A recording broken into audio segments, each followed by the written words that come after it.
read the stories called Silly Bunny Tales. The first one's called Picture Perfect.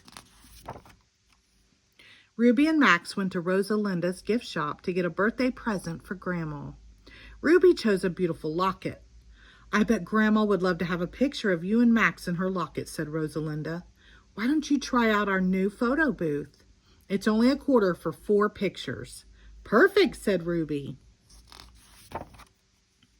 But Max wasn't interested. He wanted a pair of glasses with a nose and mustache. Max, please take off those silly glasses, said Ruby. We need to take a nice picture for Grandma's locket. Max put the glasses, nose, and mustache in his pocket. Ruby took Max into the photo booth. Ruby put a quarter in the slot. Sit very still, Max, said Ruby. We have 4 chances to take the perfect picture. Ruby pushed the camera button. Smile at the camera, Max, said Ruby. But Max forgot to smile. Oh, no, said Ruby. These pictures are no good. We'll have to try again. Ruby pushed the button again. Smile this time, Max, said Ruby. But Max smiled too late. These pictures are even worse, said Ruby. 3rd time's a charm, Max, said Ruby. But Max had a better idea. He pulled out his vampire teeth. Max, said Ruby, Grandma doesn't like vampires. Let's try again. In the photo booth, Max tried to put on the glasses, nose, and mustache. Ruby took them from him, but the camera flashed before she could put them away. Oh no, Max, said Ruby. Our last set of pictures is ruined. But Grandma didn't think the pictures in her locket was ruined. She loved it. Glasses, nose, mustache, and all. The second story is called Ruby's Amazing Maze. It was a rainy day. Let's draw a puzzle to play with Grandma when she comes to visit, Max, said Ruby. Trains, said Max. Max, said Ruby, I think Grandma likes puzzles better than trains. I'm going to draw an amazing maze, said Ruby. Choo-choo, said Max. Ruby took out her markers and a drawing pad. She started to draw squiggly paths with a yellow marker, but Max had an idea. Choo-choo, said Max. Max had taken Ruby's other markers. He was making pretend trees for his train to pass. Forest, said Max.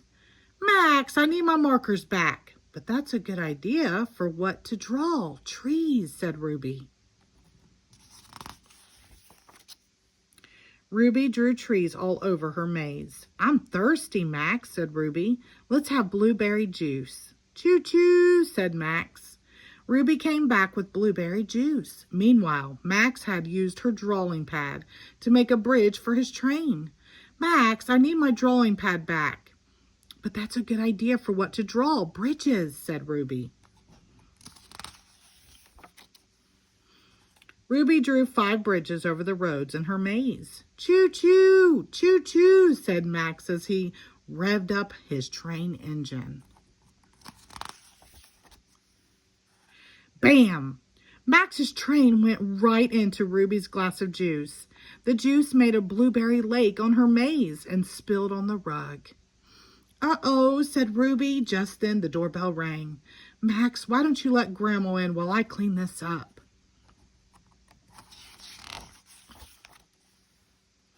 Hello, Max, said Grandma. What are you doing on this rainy day? Playing trains, said Max. I love trains, said Grandma. And I made a maze for you, said Ruby. What an interesting maze, Ruby, said Grandma. The lake is beautiful. It's just the right color. Lake Blueberry, said Ruby and Max.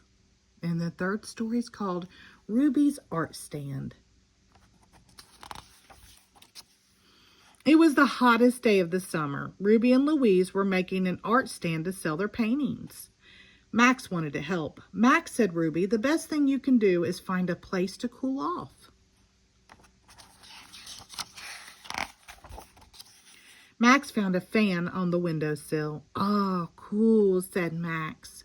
"Max," said Ruby, "you shouldn't be near fans.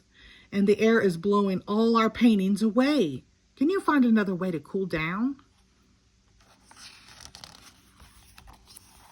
Max turned on the garden sprinkler.